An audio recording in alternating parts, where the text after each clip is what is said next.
Hello students, ഈ വീഡിയോയിൽ നമ്മൾ കോമ്പാക്റ്റിംഗ് ഓർ ബ്രൈക്കേറ്റിംഗ് എന്ന് പറയുന്ന പ്രോസസ്സിനെ പറ്റിയാണ് പഠിക്കുന്നത്. അപ്പോൾ ഇത് നമ്മൾ പൗഡർ ഓഫ് മെറ്റലർജി പ്രോസസ്സ് പഠിച്ചപ്പോൾ എന്താണ് കോമ്പാക്റ്റിംഗ് അല്ലെങ്കിൽ ബ്രൈക്കേറ്റിംഗ് എന്ന് നമ്മൾ മനസ്സിലാക്കിയായിരുന്നു. അതായത് ഈ മെറ്റൽ പൗഡർ ഈ ഡൈ ക്യാവിറ്റിയിലോട്ട് ഫില്ല് ചെയ്തിട്ട് ഈ പഞ്ച് ഉപയോഗിച്ച് അപ്പർ പഞ്ചും ലോവർ പഞ്ചും അത് രണ്ടും ഉപയോഗിച്ച് കംപ്രസ് ചെയ്യുന്നു, കംപ്രസീവ് ഫോഴ്സ് അപ്ലൈ ചെയ്യുന്നു. അതായത് കംപ്രസ് ചെയ്ത് ഈ ഷേപ്പിലുള്ള ഒരു കമ്പോണൻ്റ് ഒരു സോളിഡ് പീസാക്കി ഉണ്ടാക്കിയെടുക്കുന്നു. ഇങ്ങനെ കംപ്രസ് ചെയ്ത് കോമ്പാക്റ്റ് ചെയ്ത് ഒരു സോളിഡ് കമ്പോണൻ്റാക്കി ഉണ്ടാക്കിയെടുക്കുന്ന ആ ഒരു പ്രോസസ്സിനെയാണ് കോമ്പാക്റ്റിംഗ് അല്ലെങ്കിൽ ബ്രൈക്കേറ്റിംഗ് എന്ന് പറയുന്നത്. അപ്പോൾ കംപ്രസീവ് ഫോഴ്സാണ് ഇവിടെ അപ്ലൈ ചെയ്യുന്നത്. അപ്പോൾ ഇത് ഡൈയിലോട്ടായിരിക്കും ഈ മെറ്റൽ പൗഡർ ഫില്ല് ചെയ്യുന്നതും ഈ കംപ്രസീവ് ഫോഴ്സ് അപ്ലൈ ചെയ്ത് കോമ്പാക്റ്റ് ചെയ്ത് യൂണിഫോം ഡെൻസിറ്റിയിൽ ഒരു സോളിഡ് പീസ് മെറ്റൽ പൗഡറിൽ നിന്നും കംപ്രസ് ചെയ്ത് സോളിഡ് പീസാക്കി പുറത്തെടുക്കുന്നത്. അപ്പോൾ ആ ഒരു പ്രോസസ്സിനെയാണ് കോമ്പാക്റ്റിംഗ് അല്ലെങ്കിൽ ബ്രൈക്കേറ്റിംഗ് എന്ന് പറയുന്നത്. അപ്പോൾ ഈ കോമ്പാക്റ്റിംഗ് അല്ലെങ്കിൽ ബ്രൈക്കേറ്റിംഗ് എന്ന് പറയുന്ന പ്രോസസ്സിൻ്റെ ഔട്ട്പുട്ട് എന്ന് പറയുന്നത് ഈ ഗ്രീൻ കോമ്പാക്റ്റ് എന്ന് പറയുന്ന സോളിഡ് പീസാണ്. അപ്പോൾ അതിന് വലിയ സ്ട്രെങ്ത് ഒന്നുമില്ല. നമ്മളൊന്ന് കൈവച്ച് തന്നെ ഒന്ന് ഇറുക്കി ഒന്ന് പിടിക്കുകയാണെങ്കിൽ അത് പൊടിഞ്ഞു പോകും, ബ്രേക്കായി പോകും. അത്രത്തോളം സ്ട്രെങ്തേ ഉള്ളൂ. അപ്പോൾ ഈ ഗ്രീൻ കോമ്പാക്റ്റിനെയാണ് ഓവനിൽ വെച്ച് ചൂടാക്കി സഫിഷ്യൻറ്റ് സ്ട്രെങ്ത് കൊടുക്കുന്നത്. അപ്പോൾ ഇങ്ങനെ റിക്വയർഡ് ഷേപ്പിലും സൈസിലുള്ള ആ കമ്പോണൻറ്റ് ഇതൊരു ആക്ച്വൽ പ്രോഡക്റ്റിൻ്റെ ഷേപ്പും സൈസും തന്നെയാണ് ഈ പ്രോഡക്റ്റിന്. സ്ട്രെങ്ത് ഇല്ല എന്നേ ഉള്ളൂ. സൈസ് ആക്ച്വലായിട്ടുള്ള ഔട്ട്പുട്ടിൻ്റെ സെയിം സൈസും സെയിം ഷേപ്പും ഒക്കെ തന്നെയാണ് ഈ പ്രോഡക്റ്റിനുള്ളത്. അങ്ങനെ ഈ കമ്പോണൻറ്റിനെ ഉണ്ടാക്കിയെടുക്കുന്ന ആ ഒരു പ്രോസസ്സിനെയാണ് കോമ്പാക്റ്റിംഗ് അല്ലെങ്കിൽ ബ്രൈക്കേറ്റിംഗ് എന്ന് പറയുന്നത്. അപ്പോൾ ഇതിൻ്റെ അകത്ത് ഒരു നമ്മൾ ഈ ഒരു മെത്തേഡ് മാത്രമേ കണ്ടുള്ളൂ. ഇത് ആക്ച്വലി ഡൈ പ്രസ്സിങ് എന്ന് പറയുന്ന മെത്തേഡാണ് ഞാൻ ഈ എക്സ്പ്ലെയിൻ ചെയ്തുകൊണ്ടിരിക്കുന്നത്. അപ്പോൾ അങ്ങനെ ഒരു 3-4 പ്രോസസ്സുണ്ട്. ഇങ്ങനെ കോമ്പാക്റ്റിംഗ് എന്ന് പറയുന്ന ആ ഒരു പ്രോസസ്സ് ഒരു 3-4 എണ്ണമുണ്ട്. അപ്പോൾ അതാണ് നമ്മൾ ഈ വീഡിയോയിൽ ഡിസ്കസ് ചെയ്യുന്നത്. ബേസിക്കലി ഈ കോമ്പാക്റ്റിംഗ് എന്ന് പറഞ്ഞുകൊണ്ട് ഈ 3 പ്രോസസ്സാണ് ബേസിക് ആയിട്ടുള്ളത്. ഡൈ പ്രസ്സിങ്, റോൾ പ്രസ്സിങ്, പിന്നെ എക്സ്ട്രൂഷൻ. അങ്ങനെ 3 പ്രോസസ്സാണുള്ളത്.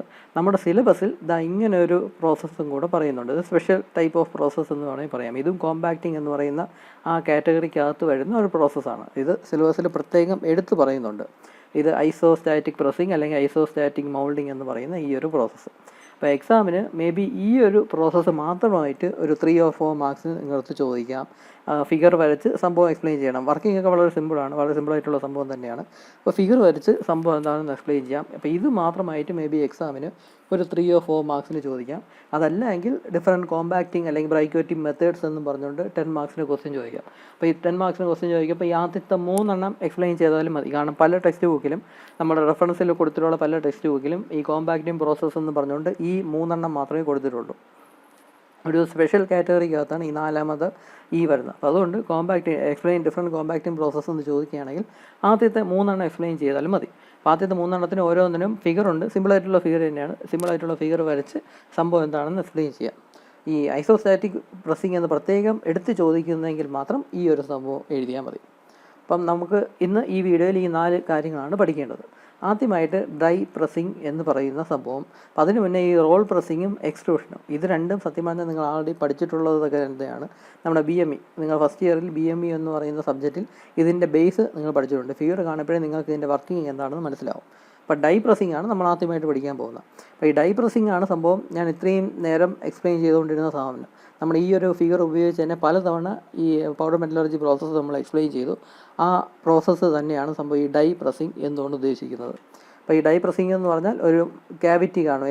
എന്ത് ഷേപ്പിലും എന്ത് സൈസിലാണ് പ്രോഡക്റ്റ് ഉണ്ടാക്കിയെടുക്കേണ്ടത് ആ ഒരു ഷേപ്പിലും സൈസിലുള്ള ഒരു ക്യാവിറ്റി ആയിരിക്കും ഈ ഡൈ ഉപയോഗിച്ച്. ഡൈ എന്ന് പറഞ്ഞാൽ മെറ്റൽ കൊണ്ടുണ്ടാക്കിയ ഒരു ക്യാവിറ്റി, അതിനാണ് ഡൈ കൊണ്ട് ഉദ്ദേശിക്കുന്നത്. അപ്പോൾ ആ ക്യാവിറ്റിയിൽ അപ്പർ പഞ്ചും ലോവർ പഞ്ചും കാണും. അപ്പോൾ ഇതിൻ്റെ അകത്തായിരിക്കും നമ്മൾ പൗഡറിനെ മെറ്റൽ പൗഡറിനെ ഫില്ല് ചെയ്യുന്നത്. എന്നിട്ട് ഈ ലോവർ പഞ്ച് അപ്പർ പഞ്ച് ഉപയോഗിച്ച് അതിനെ കംപ്രസ് ചെയ്യും. അതായത് ആ ഒരു പ്രോസസ്സ് എന്ന് പറഞ്ഞാൽ കോമ്പാക്റ്റ് എന്ന് പറയുന്ന പ്രോസസ്സാണ് ആ ചെയ്യുന്നത്. അങ്ങനെ കംപ്രസീവ് ഫോഴ്സ് അപ്ലൈ ചെയ്യുമ്പോഴേക്കും ഇത് യൂണിഫോം ഡെൻസിറ്റിയിൽ ഈ ഒരു കമ്പൗണ്ട് സോളിഡ് പീസായിട്ട് ഉണ്ടാക്കിയെടുക്കാം. അപ്പോൾ ഈ ഒരു പ്രോസസ്സ് ഈ ഒരു പ്രൊസീജിയറിനെയാണ് ഡൈ പ്രസ്സിങ് എന്ന് ഉദ്ദേശിക്കുന്നത്. അപ്പോൾ ഈ ഡൈക്കകത്തോട്ടാണ് നമ്മൾ ഈ മെറ്റൽ പൗഡറിനെ ഫില്ല് ചെയ്യുന്നതും 2 പഞ്ച് ഉപയോഗിച്ച് 2 സൈഡിൽ നിന്നും കംപ്രസീവ് ഫോഴ്സ് അപ്ലൈ ചെയ്ത് ഒരു സോളിഡ് പീസാക്കി ഉണ്ടാക്കിയെടുക്കുന്നത്. അപ്പോൾ ഈ ഗ്രീൻ കോമ്പാക്റ്റിനെയാണ് ഈ ഉണ്ടാക്കിയെടുക്കുന്നതാണ് ഗ്രീൻ കോമ്പാക്റ്റ് എന്ന് പറയുന്നത്. ഇതിനെയാണ് പിന്നെ ഓവനിൽ വെച്ച് ചൂടാക്കി സഫിഷ്യൻറ്റ് സ്ട്രെങ്ത് കൊടുക്കുന്നത്. അപ്പോൾ ഇങ്ങനെ കമ്പൗണ്ട് ഉണ്ടാക്കിയെടുക്കുന്നത് ഇങ്ങനെ കംപ്രസീവ് ഫോഴ്സ് അപ്ലൈ ചെയ്ത് ഇങ്ങനെ 2 പഞ്ച് ഉപയോഗിച്ച് കംപ്രസീവ് ഫോഴ്സ് അപ്ലൈ ചെയ്ത് ഡൈ ക്യാവിറ്റി ഉപയോഗിച്ച് പ്രോഡക്റ്റ് ഉണ്ടാക്കുന്ന ആ പ്രോസസ്സിനെയാണ് ഡൈ പ്രസ്സിങ് എന്ന് പറയുന്നത്. അപ്പോൾ ഈ ഒരു ഫിഗറാണ് നിങ്ങൾ ഈ ഒരു പ്രോസസ്സിന് വരയ്ക്കേണ്ടതായിട്ട് സിമ്പിളായിട്ടുള്ള ഈ ഒരു ഫിഗറാണ് വരച്ചെടുക്കാനുള്ളത്. അപ്പോൾ ഈ ഒരു പ്രോസസ്സ് ഉപയോഗിച്ച് വലിയ കമ്പോണൻറ്റ് ഉണ്ടാക്കിയെടുക്കാൻ ഒക്കത്തില്ല. സാധാരണ ചെറിയ ചെറിയ കമ്പോണൻസ് ആണ് ഈ ഒരു പ്രോസസ്സ് വഴി ഉണ്ടാക്കിയെടുക്കാൻ സാധിക്കുന്നത്. അല്ലാതെ വളരെ വലിയ പ്രോഡക്റ്റ്സ് ബേസിക്കലി പൗഡർ മെറ്റലർജി ഉപയോഗിച്ച് വലിയ വലിയ കമ്പോണൻസ് ഉണ്ടാക്കിയെടുക്കാൻ സാധിക്കത്തില്ല. പിന്നെ ഉള്ളിൽ തന്നെ ചെറിയ കമ്പോണൻസ് ഉണ്ടാക്കിയെടുക്കാൻ ഈ ഡൈ പ്രസ്സിങ് എന്ന് പറയുന്ന പ്രോസസ്സ് ഉപയോഗിച്ച് പറ്റത്തുള്ളൂ. വലിയ വലിയ കമ്പോണൻസ് ആണ് ഉണ്ടാക്കിയെടുക്കാൻ നോക്കുന്നതെങ്കിൽ യൂണിഫോം ഡെൻസിറ്റി കിട്ടത്തില്ല. നമ്മൾ ഈ സോളിഡ് പീസിന് യൂണിഫോം ഡെൻസിറ്റി കിട്ടത്തില്ല. ഈ പഞ്ചുമായിട്ട് ഡയറക്റ്റ് കോൺടാക്റ്റ് വരുന്ന ഏരിയയിൽ മാത്രമേ കുറച്ച് കൂടുതൽ ഡെൻസിറ്റി ഉണ്ടായിരിക്കത്തുള്ളൂ. ഉള്ളിലോട്ട് പോകുമ്പം ഡെൻസിറ്റി കുറവായിരിക്കും. അതായത് യൂണിഫോം ഡെൻസിറ്റി കിട്ടത്തില്ല. യൂണിഫോം ഡെൻസിറ്റി കിട്ടണമെങ്കിൽ മാക്സിമം ചെറിയ ചെറിയ കമ്പോണൻസിൽ മാത്രമേ യൂണിഫോം ഡെൻസിറ്റി നമുക്ക് അച്ചീവ് ചെയ്യാൻ സാധിക്കത്തുള്ളൂ. അപ്പോൾ ഇതാണ് ഡൈ പ്രസ്സിങ് എന്ന് പറയുന്ന പ്രോസസ്സ്. രണ്ടാമത്തെ പ്രോസസ്സാണ് എക്സ്ട്രൂഷൻ എന്ന് പറയപ്പെടുന്ന പ്രോസസ്സ്. ഇത് ആക്ച്വലി നമ്മൾ BMEയിൽ ഈ ഒരു പ്രോസസ്സ് നമുക്ക് സിലബസിൽ പഠിക്കാനുണ്ടായിരുന്നു. നിങ്ങൾ പഠിച്ചു എന്നാണ് എനിക്ക് തോന്നുന്നത്. എക്സ്ട്രൂഷൻ എന്ന് പറഞ്ഞാൽ വളരെ നീളത്തിലുള്ള ബാർസ്, അതായത് ചെറിയ സർക്കുലർ റോഡുകൾ ഉണ്ടാക്കിയെടുക്കുന്ന ആ ഒരു പ്രോസസ്സിനെയാണ് എക്സ്ട്രൂഷൻ എന്ന് പറയുന്നത്. വളരെ നീളത്തിലുള്ള ചെറിയ ഡയമീറ്ററിലുള്ള റോഡുകൾ ഉണ്ടാക്കിയെടുക്കുന്ന, അതായത് സിലിണ്ടറിക്കൽ ക്രോസ് സെക്ഷനുള്ള റോഡ്, അല്ലെങ്കിൽ ഈവൻ സ്ക്വയർ ഷേപ്പ് അല്ലെങ്കിൽ ഹെക്സഗണൽ ഷേപ്പ് ഒക്കെ വരാം. എന്നാലും കോമൺ ആയിട്ട് സിലിണ്ടറിക്കൽ സർഫസ്, സിലിണ്ടറിക്കൽ ക്രോസ് സെക്ഷനുള്ള വളരെ ലെങ്തി ആയിട്ടുള്ള റോഡുകൾ ഉണ്ടാക്കിയെടുക്കുന്ന പ്രോസസ്സിനെയാണ് എക്സ്ട്രൂഷൻ എന്ന് പറയുന്നത്. നമ്മൾ BMEയിൽ തന്നെ എക്സ്ട്രൂഷൻ എന്ന് പറയുന്ന പ്രോസസ്സ് പഠിച്ചായിരുന്നു. അപ്പോൾ അതിൽ ഇങ്ങനെ ഒരു ഫിഗറൊക്കെ തന്നെയാണ് നമ്മൾ കണ്ടത്. അപ്പോൾ അതിൽ ഇതാണ് ക്യാവിറ്റി, അല്ലെങ്കിൽ ക്യാവിറ്റി അല്ല, ഈ റോ മെറ്റീരിയൽ കൊണ്ട് വെച്ച് കൊടുക്കണം. ഇവിടുത്തെ കേസിലാണ്, പൗഡർ മെറ്റലർജിയിലെ കേസിലാണ് ഈ മെറ്റൽ പൗഡർ ആയിരിക്കും ഇവിടെ കൊണ്ട് വെച്ച് കൊടുക്കുന്നത്. ഈ പോർഷനിൽ നമ്മൾ BMEയിൽ പഠിച്ച പ്രോസസ്സ് വെച്ചിട്ടാണെങ്കിൽ ഹോട്ട് ബില്ലറ്റ്, അതായത് ചൂടാക്കിയ റോ മെറ്റീരിയൽ, ഒരു ഏകദേശം ഒരു പ്ലാസ്റ്റിക് സ്റ്റേറ്റിലോട്ട് ചൂടാക്കിയ ഒരു റോ മെറ്റീരിയലിനാണ് നമ്മൾ ഈ ഒരു ക്യാവിറ്റിയിൽ കൊണ്ട് വെച്ച് കൊടുക്കുന്നത്. എന്നിട്ട് റാം ഉപയോഗിച്ച് അതിനെ കംപ്രസ് ചെയ്യുന്നത്. കംപ്രസ് ചെയ്യുമ്പം ഇതിൻ്റെ അകത്ത് ഇത് കയറി കംപ്രസ്ഡ് ആവുകയും ഇവിടെ ഒരു ഓപ്പണിംഗ് മാത്രമേ കാണത്തുള്ളൂ. ആ ഓപ്പണിങ്ങിലൂടെ ഒരു സർക്കുലർ സിലിണ്ടറിക്കൽ റോഡ് പോലെ പുറത്തോട്ട് അത് എക്സ്പാൻഡ് ചെയ്ത് വരികയും ചെയ്യും. ഈ റാം ഉപയോഗിച്ച് കംപ്രസ് ചെയ്യുന്നതുകൊണ്ട്. ഇവിടെ കേസിലാണെങ്കിൽ പൗഡർ ആയിരിക്കും ഇതിൻ്റെ അകത്ത് ഫില്ല് ചെയ്യുന്ന, മെറ്റൽ പൗഡർ ആയിരിക്കും ഇതിൻ്റെ അകത്ത് ഫില്ല് ചെയ്യുന്ന. എന്നിട്ട് ഒരു ഡൈ ഇവിടെ കൊടുത്തിരിക്കും. ഈ ഡൈ എന്ന് പറഞ്ഞാൽ ഒരു സിലിണ്ടറിക്കൽ ഹോളുള്ള ഒരു വളരെ ഹാർഡായിട്ടുള്ള ഒരു പീസിനെയാണ് ഡൈ എന്ന് ഉദ്ദേശിക്കുന്നത്. ഈ ഡൈ എന്ന് പറയുന്ന കമ്പോണൻ്റാണ് ഈ കൊടുത്തിട്ടുള്ളത്. അപ്പോൾ അതിൽ ഏത് ഡയമീറ്ററുള്ള ഹോളാണോ ആ പർട്ടിക്കുലർ ഹോൾ ഈ ഡൈ ക്യാവിറ്റിയിൽ കാണും. അപ്പോൾ നമുക്ക് ഈ വേറെ ഡയമീറ്ററുള്ള ഹോൾ വേണമെങ്കിൽ നമുക്ക് വേറൊരു ഡൈ ഇവിടെ കൊണ്ടുവന്ന് ഫിക്സ് ചെയ്യാം. അപ്പോൾ ഈ ഏത് ഡയമീറ്ററുള്ള ഹോൾ വേണം അതിനനുസരിച്ചാണ് ഡൈ നമ്മൾ സെലക്ട് ചെയ്യുന്നത്. അപ്പോൾ ആ പർട്ടിക്കുലർ ഡൈ ഇതിൻ്റെ ഈ ഓപ്പണിംഗ്, ഈ ഒരു പോർഷനിൽ ഓപ്പണിംഗ് ഉണ്ടായിരിക്കും. ആ ഓപ്പണിങ്ങിലായിരിക്കും ആ പർട്ടിക്കുലർ ഡൈ കൊണ്ട് വെച്ചെടുക്കുന്നത്. അപ്പോൾ എന്നിട്ട് ഈ പോർഷനിൽ പൗഡർ മിക്സ് ചെയ്യും. എന്നിട്ട് റാം ഉപയോഗിച്ച് വളരെ ഹൈ കംപ്രസീവ് ഫോഴ്സ് അപ്ലൈ ചെയ്യും. അപ്പോൾ ഹൈ കംപ്രസീവ് ഫോഴ്സ് അപ്ലൈ ചെയ്യുമ്പോൾ ഇതിൻ്റെ അകത്തുള്ള പൗഡർ കയറി അങ്ങ് കംപ്രസ്ഡ് ആവുകയും ഓപ്പണിംഗ് എന്ന് പറയുന്ന ഈ ഒരു പോർഷനിൽ മാത്രമേ ഓപ്പണിംഗ് ഉള്ളൂ. അതായത് ഈ ക്യാവിറ്റി, ഈ ഡൈ എന്ന് പറയുന്ന ആ പോർഷനിൽ, ആ ഒരു കമ്പോണൻറ്റിൽ ഈ ഒരു പോർഷനിൽ മാത്രമേ ഒരു ഓപ്പണിംഗ് കാണത്തുള്ളൂ. അപ്പോൾ ആ ഓപ്പണിങ്ങിലൂടെ ഒരു സോളിഡ് പീസായിട്ട് ഈ മെറ്റൽ പൗഡർ കംപ്രസ്ഡായി ഒരു സോളിഡ് പീസായിട്ട് ഈ ഓപ്പണിംഗ് വഴി അത് പുറത്തോട്ട് വരും. അപ്പോൾ ഇതിൻ്റെ ഡയമീറ്റർ എന്താണോ ആ ഡയമീറ്ററിലായിരിക്കും ഇത് പുറത്തോട്ട് വരുന്നത്, ഒരു സോളിഡ് പീസായിട്ട് പുറത്തോട്ട് വരുന്നത്. അതിങ്ങനെ ലെങ്തി ആയിട്ട് നമുക്കിങ്ങനെ പുറത്തോട്ട് നീട്ടി ഇങ്ങനെ എടുക്കാം. നീട്ടി ഇങ്ങനെ എടുത്തിട്ട് ഒരു സെർട്ടൻ ലെങ്ത് ആവുമ്പോൾ നമ്മളിതിനെ കട്ട് ചെയ്ത് മാറ്റും. അപ്പോൾ അതെന്ന് പറയുന്ന ഒരു ഗ്രീൻ കോമ്പാക്റ്റ് തന്നെയാണ്. അപ്പോൾ അങ്ങനെ കട്ട് ചെയ്ത് മാറ്റിയിട്ട് പിന്നെ അതിനെ ഓവനിൽ വെച്ച് ചൂടാക്കി സഫിഷ്യൻറ്റ് സ്ട്രെങ്ത് കൊടുക്കും. അപ്പോൾ അങ്ങനെ യൂണിഫോം ക്രോസ് സെക്ഷനുള്ള ലെങ്തി ആയിട്ടുള്ള പീസുകൾ ഉണ്ടാക്കിയെടുക്കാനാണ് എക്സ്ട്രൂഷൻ എന്ന പ്രോസസ്സ് യൂസ് ചെയ്യുന്നത്. അപ്പോൾ മെറ്റൽ പൗഡറിൽ നിന്ന് യൂണിഫോം ക്രോസ് സെക്ഷനുള്ള ലെങ്തി ആയിട്ടുള്ള പീസ്, അതായത് ഒരു സിലിണ്ടറിക്കൽ വളരെ ഡയമീറ്റർ കുറഞ്ഞ സിലിണ്ടർ എന്നൊക്കെ വേണമെങ്കിൽ പറയാം, റോഡ് എന്നൊക്കെ പറയാം. അപ്പോൾ അങ്ങനെ ലെങ്തി ആയിട്ടുള്ള യൂണിഫോം ക്രോസ് സെക്ഷനുള്ള റോഡൊക്കെ ഉണ്ടാക്കിയെടുക്കാൻ വേണ്ടിയാണ് എക്സ്ട്രൂഷൻ എന്ന് പറയുന്ന പ്രോസസ്സ് ഉപയോഗിക്കുന്നത്. അപ്പോൾ ഇതിൽ പൗഡർ ആയിരിക്കും ഇതിൻ്റെ അകത്ത് മിക്സ് ചെയ്യുന്നത്. നമ്മൾ BMEയിൽ പഠിച്ചതാണെങ്കിൽ ഇവിടെ ഹോട്ട് ബില്ലറ്റാണ് മിക്സ് ചെയ്യുന്നത്, അതായത് ഇവിടെ കൊണ്ട് ഫിക്സ് ചെയ്ത് കൊടുക്കുന്നത്. അതായത് ഹോട്ട് ബില്ലറ്റ് എന്ന് പറയുന്നത് പ്ലാസ്റ്റിക് സ്റ്റൈലിലോട്ട് ചൂടാക്കിയ റോ മെറ്റീരിയൽ. പക്ഷേ ഇവിടെ പൗഡർ മെറ്റലർജി ആയതുകൊണ്ട് മെറ്റൽ പൗഡർ ആയിരിക്കും ഇവിടെ ഫില്ല് ചെയ്യുന്നത്. അപ്പോൾ ഇത് എക്സ്ട്രൂഷൻ എന്ന് പറയുന്ന പ്രോസസ്സ്. പിന്നെ വരുന്നതാണ് റോൾ പ്രസ്സിങ് എന്ന് പറയുന്ന process. Hot rolling, called rolling process നമ്മൾ BMEയിൽ പഠിച്ചായിരുന്നു. രണ്ട് റോളേഴ്സിൻ്റെ ഇടയിൽ കൂടെ മറ്റേ വർക്ക് പീസിനെ കടത്തിവിടപ്പോഴേക്കും അതിൻ്റെ തിക്നെസ് കുറച്ച് നമുക്ക് ഔട്ട്പുട്ടായിട്ട് കിട്ടും, പുറത്തേക്ക് എടുക്കാം. അപ്പോൾ ആ തിക്നെസ് കൺട്രോൾ ചെയ്യുന്ന ഈ രണ്ട് റോളേഴ്സിൻ്റെ ഇടയിലുള്ള ഗ്യാപ്പ് നമ്മൾ അഡ്ജസ്റ്റ് ചെയ്താണ് ആ തിക്നെസ് എല്ലാം കൺട്രോൾ ചെയ്യുന്നത്. അപ്പോൾ അത് റോളിംഗ് എന്ന് പറയുന്ന പ്രോസസ്സ് നമ്മൾ BMEയിൽ പഠിച്ചായിരുന്നു. അതുപോലത്തെ ഒരു പ്രോസസ്സാണ് നമ്മുടെ ഈ പൗഡർ മെറ്റലർജിയിൽ ഉപയോഗിക്കുന്ന റോൾ പ്രസ്സിങ് എന്ന് പറയുന്ന പ്രോസസ്സ്. അപ്പോൾ ഈ റോൾ പ്രസ്സിങ്ങിൽ ഇവിടെയും രണ്ട് റോളേഴ്സ് ഉപയോഗിക്കുന്നുണ്ട്. ഓപ്പോസിറ്റ് ഡയറക്ഷനിൽ റൊട്ടേറ്റ് ചെയ്യും. വളരെ തിക്നെസ് കുറഞ്ഞ പീസുകൾ ഉണ്ടാക്കിയെടുക്കാനുള്ള, അതായത് റെക്റ്റാങ്കുലർ ക്രോസ് സെക്ഷനുള്ള കുറച്ച് തിക്നെസ്സിലുള്ള വർക്ക് പീസുകൾ, നീളത്തിലുള്ള പീസുകൾ ഉണ്ടാക്കിയെടുക്കാൻ വേണ്ടിയാണ് ഈ പ്രോസസ്സ് ഉപയോഗിക്കുന്നത്. അപ്പോൾ ഈ 2 റോളേഴ്സ് ഇങ്ങനെ ഓപ്പോസിറ്റ് ഡയറക്ഷനിൽ റൊട്ടേറ്റ് ചെയ്തുകൊണ്ടിരിക്കും. അതിലൊരു റോളർ ഫിക്സഡ് ആയിരിക്കും, മറ്റേ റോളറിൻ്റെ ഹൈറ്റ് അഡ്ജസ്റ്റ് ചെയ്യാനാകും. അത് ഉപയോഗിച്ചായിരിക്കും തിക്നെസ് കൺട്രോൾ ചെയ്യുന്നത്. അപ്പോൾ ഈ പ്രോസസ്സിൽ നമ്മുടെ ഈ ഹോപ്പർ എന്ന് പറയുന്ന ആ ഒരു കമ്പോണൻ്റ് ഉണ്ട്. ഈ ഹോപ്പർ എന്ന് പറഞ്ഞാൽ ഒരു കണ്ടെയ്നർ എന്നൊക്കെ വേണമെങ്കിൽ പറയാം. മെറ്റൽ പൗഡർ ഹോൾഡ് ചെയ്യാനുള്ള ഒരു കണ്ടെയ്നർ എന്നൊക്കെ പറയാം. അപ്പോൾ അതിന് 2 ഓപ്പണിംഗ് ആണ്. മുകളിലത്തെ ഓപ്പണിംഗ് എന്ന് പറഞ്ഞാൽ മെറ്റൽ പൗഡർ ഇട്ട് കൊടുക്കാനായിട്ട്, ഇതിൻ്റെ ക്വാണ്ടിറ്റി കുറയും തോറും കണ്ടിന്യൂസ് ആയിട്ട് മെറ്റൽ പൗഡർ ഫില്ല് ചെയ്ത് കൊടുക്കാനുള്ളൊരു ഓപ്പണിംഗ് മുകളിൽ കാണും. താഴത്തെ ഓപ്പണിംഗ് എന്ന് പറഞ്ഞാൽ ബോട്ടം പോർഷനിലെ ഓപ്പണിംഗ് എന്ന് പറഞ്ഞാൽ ഈ റോളേഴ്സിൻ്റെ ഈ സൈഡ്സിൽ, അതായത് ഈ റോളേഴ്സിൻ്റെ ബിഗിനിങ് പോർഷൻ എവിടെയാണോ വരുന്നത് അവിടെയായിരിക്കും ഈ ഹോപ്പറിൻ്റെ ഓപ്പണിംഗ് വരുന്നത്. അപ്പോൾ ഇതുവഴി മെറ്റൽ പൗഡർ താഴോട്ട് ഇറങ്ങി ഇവിടെ വെച്ച് അത് കംപ്രസ്ഡ് ആവുകയും ചെയ്യും. അപ്പോൾ ഇതുവഴി ഇങ്ങനെ വളരെ ഈ ഏരിയയിലൂടെ, ഈ നാരോ പാസയിലൂടെ മെറ്റൽ പൗഡർ ഇങ്ങോട്ട് ഇറങ്ങിക്കൊണ്ടിരിക്കും. ഇവിടെ എത്തപ്പം റോളേഴ്സുമായിട്ട് കോൺടാക്റ്റിൽ വന്ന് അത് കംപ്രസ്ഡായി ഒരു സോളിഡ് മാസ് ആയിട്ടുള്ള, ഒരു സോളിഡ് കമ്പോണൻ്റ് ആയിട്ടുള്ള ഒരു പീസായിട്ടായിരിക്കും ഇത് പുറത്തോട്ട് വരുന്നത്. അപ്പോൾ മെറ്റൽ പൗഡറിൽ നിന്ന് റോളേഴ്സിൻ്റെ അവിടെ കൂടെ കംപ്രസ് ചെയ്ത് പുറത്തേക്ക് ഇറങ്ങുമ്പോഴേക്കും ഒരു സോളിഡ് പീസായിരിക്കും പുറത്തോട്ട് വരുന്നത്. ഇത് വളരെ ലെങ്തി ആയിട്ടുള്ളൊരു പീസായിട്ട് പുറത്തോട്ട് കണ്ടിന്യൂസ് ആയിട്ട് വന്നുകൊണ്ടിരിക്കും. ഒരു സർട്ടൻ ലെങ്ത് ആകുമ്പോഴത്തേക്കും അവിടെ വെച്ച് കട്ട് ചെയ്ത് അതിനെ പിന്നെ ഇൻഡസ്ട്രിയൽ ഓവനിൽ വെച്ച് ചൂടാക്കി അതിന് സഫീഷ്യൻറ്റ് സ്ട്രെങ്ത് ഉള്ള വർക്ക് പീസായിട്ട് കൺവേർട്ട് ചെയ്യും. അപ്പോൾ ഇതാണ് റോൾ പ്രസ്സിങ് എന്ന് പറയുന്ന പ്രോസസ്സ്. അപ്പോൾ ഈ പ്രോസസ്സ് ഉപയോഗിക്കുന്നത് ഒരു റെക്റ്റാങ്കുലർ ക്രോസ് സെക്ഷനുള്ള ലെങ്തി ആയിട്ടുള്ള വർക്ക് പീസുകളൊക്കെ ഉണ്ടാക്കിയെടുക്കാനാണ് റോൾ പ്രസ്സിങ് എന്ന് പറയുന്ന പ്രോസസ്സ് നമ്മൾ ഉപയോഗിക്കുന്നത്. അപ്പോൾ ആ വർക്ക് പീസിൻ്റെ തിക്നെസ് കൺട്രോൾ ചെയ്യുന്നത് ഈ റോളേഴ്സിൻ്റെ ഹൈറ്റ് അഡ്ജസ്റ്റ് ചെയ്താണ്. മിക്കവാറും ഒരു റോളർ ഫിക്സഡും മറ്റേ റോളറിൻ്റെ മൂവ് ചെയ്യാൻ പറ്റുന്നതായിരിക്കും.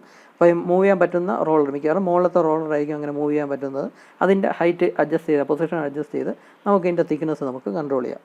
അപ്പോൾ ഇതാണ് റോൾ പ്രസ്സിങ് എന്ന് പറയുന്ന പ്രോസസ്സ്. ഇനി അടുത്തതാണ് നമ്മുടെ സ്പെഷ്യൽ കാറ്റഗറി ഓഫ് ഇതെന്ന് പറയുന്നത്, കോമ്പാക്റ്റിംഗ് എന്ന് പറയുന്നത് ഐസോസ്റ്റാറ്റിക് പ്രസ്സിങ് അല്ലെങ്കിൽ ഐസോസ്റ്റാറ്റിക് മൗൾഡിങ് എന്നൊക്കെ പറയപ്പെടുന്ന സംഭവം. ഇത് കുറച്ച് അഡ്വാൻസ്ഡ് ആയിട്ടുള്ള പ്രോസസ്സ് എന്ന് പറയാം. സ്പെഷ്യൽ കേസിൽ മാത്രമൊക്കെയാണ് ഇത് ഉപയോഗിക്കുന്നത്. അപ്പോൾ ഇതിൻ്റെ ഒരു പ്രത്യേകത എന്ന് പറഞ്ഞാൽ ഈ ഐസോസ്റ്റാറ്റിക് എന്നുകൊണ്ട് ഉദ്ദേശിക്കുന്നത് എന്താണെന്ന് വെച്ചാൽ യൂണിഫോം ആയിട്ട് എല്ലാ സർഫസിലും അല്ലെങ്കിൽ എല്ലാ ഏരിയയിലും അല്ലെങ്കിൽ എല്ലാ ഡയറക്ഷനിലും യൂണിഫോം ആയിട്ട് ഒരു കംപ്രസീവ് ഫോഴ്സ് അപ്ലൈ ചെയ്യുന്നു. അതിനെയാണ് ഐസോസ്റ്റാറ്റിക് എന്നുകൊണ്ട് ഉദ്ദേശിക്കുന്നത്. അപ്പോൾ ഇവിടെ തന്നെ നമുക്ക് നോക്കുകയാണെങ്കിൽ ഈ റോളേഴ്സ് ടച്ച് ചെയ്ത് വരുന്ന ഭാഗത്തായിരിക്കും കംപ്രസീവ് ഫോഴ്സ് അപ്ലൈ ചെയ്യുന്നത്. ഇവിടെ അങ്ങനെയാണ് ഈ റാം കോൺടാക്റ്റിൽ വരുന്ന ഈ പോർഷനിലാണ് സത്യം പറഞ്ഞാൽ ഈ ഒരു കംപ്രസീവ് ഫോഴ്സ് അപ്ലൈ ആവുന്നത്. ഇവിടെയും 2 ഡൈ ഉപയോഗിക്കുന്നുണ്ട്. ആ 2 പഞ്ച് ഉപയോഗിക്കുന്നുണ്ട്. ആ 2 പഞ്ചും വരുന്ന ഭാഗത്താണ് സത്യം പറഞ്ഞാൽ ആ ഒരു ഫോഴ്സ് അപ്ലൈ ആവുന്നത് എന്ന് പറയാം, കംപ്രസീവ് ഫോഴ്സ് അപ്ലൈ ആവുന്നതെന്ന് പറയാം. പക്ഷേ ഐസോസ്റ്റാറ്റിക് പ്രസ്സിങ് എന്നുകൊണ്ട് ഉദ്ദേശിക്കുന്ന സംഭവം എന്ന് പറഞ്ഞാൽ ആ മൗൾഡിൻ്റെ മുഴുവൻ ഡയറക്ഷനിലും, അതായത് 360 ഡിഗ്രിയിൽ മുഴുവൻ ഡയറക്ഷനിലും എല്ലാ സർഫസിലും ഈക്വലായിട്ട് ഫോഴ്സ്, കംപ്രസീവ് ഫോഴ്സ് അപ്ലൈ ആവുന്നുണ്ട്. അങ്ങനെ ഈക്വലായിട്ട് എല്ലാ സർഫസിലും എല്ലാ ഡയറക്ഷനിലും മീൻസ് എല്ലാ സർഫസിലും യൂണിഫോം ആയിട്ട് പ്രഷർ അപ്ലൈ ആവുന്നുണ്ട്. കുറച്ചും കൂടെ യൂണിഫോം ആയിട്ടുള്ള ഡെൻസിറ്റി ഇത് ഉപയോഗിച്ചുണ്ടാകുന്ന കമ്പോണൻസിനുണ്ടായിരിക്കും.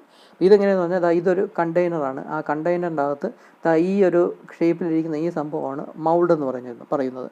ഈ ഒരു പ്രോസസ്സിന് നമ്മൾ ഫ്ലെക്സിബിൾ ആയിട്ടുള്ള ഒരു മൗൾഡാണ് ഉപയോഗിക്കുന്നത്. മൗൾഡ് എന്ന് പറഞ്ഞാൽ എന്ത് ഷേപ്പിലുള്ള ക്യാവിറ്റിയാണോ, എന്ത് ഷേപ്പിലുള്ള പ്രോഡക്റ്റാണോ ഉണ്ടാക്കിയെടുക്കേണ്ടത്, ആ പ്രോഡക്റ്റിൻ്റെ ക്യാവിറ്റി, ആ ഒരു പ്രോഡക്റ്റിൻ്റെ ഷേപ്പ് വരുന്നതാണ് ഈ മൗൾഡ് എന്ന് പറയുന്നത്. ഈ മൗൾഡ് എന്ന് പറയുന്നത് ഫ്ലെക്സിബിൾ മൗൾഡ് ആയിരിക്കും. അതായത് നമ്മളൊന്ന് പ്രഷർ അപ്ലൈ ചെയ്യുകയാണെങ്കിൽ അത് ഫ്ലെക്സിബിൾ ആയിരിക്കും. അതിൻ്റെ ഡിസ്റ്റോർഷനൊക്കെ വരുന്ന ഒരു രീതിയിലുള്ള മെറ്റീരിയൽ കൊണ്ടാണ് ഈ മൗൾഡ് ഉണ്ടാക്കിയിരിക്കുന്നത്. അപ്പോൾ ഈ മൗൾഡിൻ്റെ അകത്ത് നമ്മുടെ മെറ്റൽ പൗഡർ ഫില്ല് ചെയ്യുകയും എന്നിട്ട് ഈ കണ്ടെയ്നറിൻ്റെ അകത്ത് കറക്റ്റ് പൊസിഷനിൽ കൊണ്ട് പ്ലേസ് ചെയ്യുകയും ചെയ്യും. എന്നിട്ട് ഇതിൻ്റെ അകത്തോട്ട് വളരെ ഹൈ പ്രഷറിലുള്ള കംപ്രസ്ഡ് എയർ ഇതിൻ്റെ അകത്തോട്ട് കടത്തിവിടും. വളരെ ഹൈ പ്രഷറിലുള്ള കംപ്രസ്ഡ് എയർ ആയിരിക്കും ഇതിൻ്റെ അകത്തോട്ട് കടത്തിവിടുന്നത്. അങ്ങനെ കംപ്രസർ എയർ ഈ കണ്ടെയ്നറിൻ്റെ അകത്ത് കയറുകയും എല്ലാ സൈഡിൽ നിന്നും, എല്ലാ ഡയറക്ഷനിൽ നിന്നും, അതായത് 360 ഡിഗ്രി എന്ന് തന്നെ പറയാം, എല്ലാ ഡയറക്ഷനിൽ നിന്നും ഈക്വലായിട്ട് യൂണിഫോം ആയിട്ട് ഹൈ കംപ്രസീവ് ഫോഴ്സ് ഈ മൗൾഡിൽ ആക്ട് ചെയ്യുകയും ചെയ്യും. കാരണം ഇതിൻ്റെ അകത്ത് ഹൈ പ്രഷറിലായിരിക്കും കംപ്രസ്ഡ് എയർ ഇതിൻ്റെ അകത്തോട്ട് കയറുന്നതും ഈ മൗൾഡിൻ്റെ സർഫസ് മുഴുവൻ ഈക്വലായിട്ട് പ്രഷർ അപ്ലൈ ആവും. അപ്പോൾ അത് കാരണം അങ്ങനെ കംപ്രസീവ് ഫോഴ്സ് അപ്ലൈ ചെയ്യുന്നത് ഈ ഹൈ പ്രഷർ ഉപയോഗിച്ചാണ്, ഹൈ പ്രഷർ എയർ ഉപയോഗിച്ചാണ് കംപ്രസീവ് ഫോഴ്സ് അപ്ലൈ ചെയ്യുന്നത്. അങ്ങനെ ഈക്വലായിട്ട് ഈ മൗൾഡ്, ഈ ഫ്ലെക്സിബിൾ മൗൾഡിൽ ഈക്വലായിട്ട് എല്ലാ സർഫസിലും, അതിൻ്റെ മുഴുവൻ സർഫസിലും ഈക്വലായിട്ട് പ്രഷർ അപ്ലൈ ചെയ്ത് അതിൻ്റെ അകത്തുള്ള മെറ്റൽ പൗഡറിനെ കോമ്പാക്ട് ചെയ്തെടുക്കും. അപ്പോൾ ഇങ്ങനെ പ്രഷർ അപ്ലൈ ചെയ്യുന്ന സമയത്ത് ഈ മൗൾഡ് ക്യാവിറ്റി ഒന്ന് ഡിസ്റ്റോർഷൻ ആവുകയൊക്കെ ചെയ്യും. അതിൻ്റെ ഷേപ്പൊക്കെ ഒന്ന് ചെറുതായിട്ട് ചേഞ്ച് ആകും. കാരണം ഈക്വലായിട്ട് കംപ്രസീവ് ഫോഴ്സ് അപ്ലൈ ചെയ്യണം മുഴുവൻ സർഫസിലും, അതിൻ്റെ സർഫസിൽ മുഴുവൻ കംപ്രസീവ് ഫോഴ്സ് അപ്ലൈ ചെയ്യണം. അപ്പോൾ അതിനനുസരിച്ച് ഫ്ലെക്സിബിൾ മൗൾഡ് ആയതുകൊണ്ട് തന്നെ ചെറുതായിട്ടൊന്ന് കംപ്രസ്ഡ് ആവുകയും അതിൻ്റെ ഷേപ്പ് ആക്ച്വലായിട്ട് ഒറിജിനൽ ഷേപ്പ് ഒന്ന് ഡിസ്റ്റോർഡ് ആവുകയൊക്കെ ചെയ്യും. എന്നാലും അങ്ങനെ ഡിസ്റ്റോർഡ് ആയാലും അങ്ങനെ ഫൈനൽ പ്രോഡക്റ്റ് എന്ന് പറയുന്നത് അതിൻ്റെ കറക്റ്റ് എക്സാക്റ്റ് ഡിസൈനിൽ വച്ചിട്ടുള്ള ഷേപ്പിലുള്ള ഔട്ട്പുട്ട് തന്നെയായിരിക്കും നമുക്ക് കിട്ടുന്നത്. അതായത് ഇങ്ങനെ കംപ്രസ് ചെയ്യുമ്പം ഈ ഒരു മൗൾഡ് ക്യാവിറ്റി, അതായത് ഈ ഫ്ലെക്സിബിൾ മൗൾഡ് ഡിസ്റ്റോർട്ട് ആവുകയും അതിന് കോമ്പൻസേറ്റ് ചെയ്യുന്ന രീതിയിലായിരിക്കും ഇതിൻ്റെ ഡിസൈനിൽ തന്നെ ചെയ്യുന്നത്. അതായത് ആവശ്യത്തിന് എല്ലാ സർഫസിൽ നിന്നും കംപ്രസീവ് ഫോഴ്സ് അപ്ലൈ ആകുമ്പോൾ ഈ മൗൾഡ് ക്യാവിറ്റി ഡിസ്റ്റോർഡ് ആവുകയും ഡിസ്റ്റോർഡ് ആവുന്നതായിരിക്കും ഡിസ്റ്റോർഡായി ഉള്ള ആ ഒരു ഷേപ്പ് ആയിരിക്കും സത്യം പറഞ്ഞാൽ ഇതിൻ്റെ ഫൈനൽ പ്രോഡക്റ്റിൻ്റെ ഷേപ്പ് എന്ന് പറയുന്നത്. അപ്പോൾ അതിനനുസരിച്ചായിരിക്കും ഈ ഡിസ്റ്റോർഷനൊക്കെ കോമ്പൻസേറ്റ് ചെയ്യുന്ന തരത്തിലായിരിക്കും അതിൻ്റെ കമ്പോണൻ്റെ ഷേപ്പ് അല്ലെങ്കിൽ ഈ മൗൾഡ് ക്യാവിറ്റിയുടെ ഷേപ്പും ഉണ്ടാക്കിയിരിക്കുന്നത്. അപ്പോൾ അങ്ങനെ കംപ്രസ് ചെയ്ത് ഈ കമ്പോണൻ്റ് യൂണിഫോം ഡെൻസിറ്റിയുള്ള കമ്പോണൻ്റ് നമുക്ക് ഉണ്ടാക്കിയെടുക്കാനായിട്ട് സാധിക്കും. അപ്പോൾ ഈ ഐസോസ്റ്റാറ്റിക് പ്രസ്സിങ് ഈ ഒരു പ്രോസസ്സ് കൊണ്ടുള്ള ഏറ്റവും വലിയ അഡ്വാൻറ്റേജ് എന്തെന്ന് പറഞ്ഞാൽ യൂണിഫോം ഡെൻസിറ്റി, ഈ മെറ്റൽ പൗഡറിന് കംപ്രസ് ചെയ്ത് യൂണിഫോം ഡെൻസിറ്റിയിൽ നമുക്ക് കിട്ടും. കാരണം ഇതിൻ്റെ സർഫസ് മുഴുവൻ ഈ കംപ്രസീവ് ഫോഴ്സ് അപ്ലൈ ചെയ്യണം. ബാക്കിയുള്ളതിലാണെങ്കിൽ മറ്റേ റോളറോ അല്ലെങ്കിൽ പഞ്ചോ വരുന്ന കോണ്ടാക്റ്റിൽ വരുന്ന ഭാഗത്ത് മാത്രമേ കംപ്രഷൻ അവിടെ നടക്കുന്നുള്ളൂ. അതുകൊണ്ട് യൂണിഫോം ഡെൻസിറ്റി ഉള്ളിലോട്ട് പോകുന്നതുകൊണ്ടും ചിലപ്പോൾ യൂണിഫോം ഡെൻസിറ്റി അച്ചീവ് ചെയ്തില്ല എന്ന് വരാം. പക്ഷേ ഇവിടെയാണെങ്കിൽ സർഫസ് മുഴുവൻ ഇങ്ങനെ കംപ്രസീവ് ഫോഴ്സ് അപ്ലൈ ആവുന്നുണ്ട്. അതുകൊണ്ട് യൂണിഫോം ഡെൻസിറ്റി നമുക്ക് അച്ചീവ് ചെയ്യാനായിട്ട് ഈസി ആയിട്ട് സാധിക്കും. പക്ഷേ ഇത് കുറച്ച് കോസ്റ്റ്ലി ആയിട്ടുള്ള പ്രോസസ്സ് എന്ന് പറയാം. ഒരു സ്പെഷ്യൽ ടൈപ്പ് ഓഫ് പ്രോസസ്സാണ്. സ്പെഷ്യൽ സിനാരിയോസിൽ മാത്രമേ ഈ ഒരു ടൈപ്പ് ഓഫ് പ്രോസസ്സ് യൂസ് ചെയ്യാറുള്ളൂ. അല്ലാതെ സാധാരണഗതിയിൽ ഈ ഒരു ഐസോസ്റ്റാറ്റിക് പ്രസ്സിംഗ് മെത്തേഡ് ഉപയോഗിച്ച് കമ്പോണൻസ് ഉണ്ടാക്കിയെടുക്കാറില്ല. യൂണിഫോം ഡെൻസിറ്റി അത്രത്തോളം ഇമ്പോർട്ടൻ്റ് ആയിട്ടുള്ള സിറ്റുവേഷനിൽ മാത്രമേ ഈ ഒരു മെത്തേഡ് യൂസ് ചെയ്യാറുള്ളൂ. അപ്പോൾ ഇതാണ് ഐസോസ്റ്റാറ്റിക് പ്രസ്സിംഗ് എന്ന് പറയുന്നത്. ഈ ഒരു ക്വസ്റ്റ്യൻ മാത്രമായിട്ട് മേ ബി 3 or 4 മാർക്സിന് എക്സാമിന് ചോദിച്ചെന്നിരിക്കും. കാരണം സിലബസിൽ പ്രത്യേകം എടുത്ത് മെൻഷൻ ചെയ്യുന്നുണ്ട് ഈ ഒരു പ്രോസസ്സ്. അപ്പോൾ അതുകൊണ്ട് ഇത് കുറച്ചും കൂടെ ഇമ്പോർട്ടൻ്റ് ആണെന്ന് പറയാം.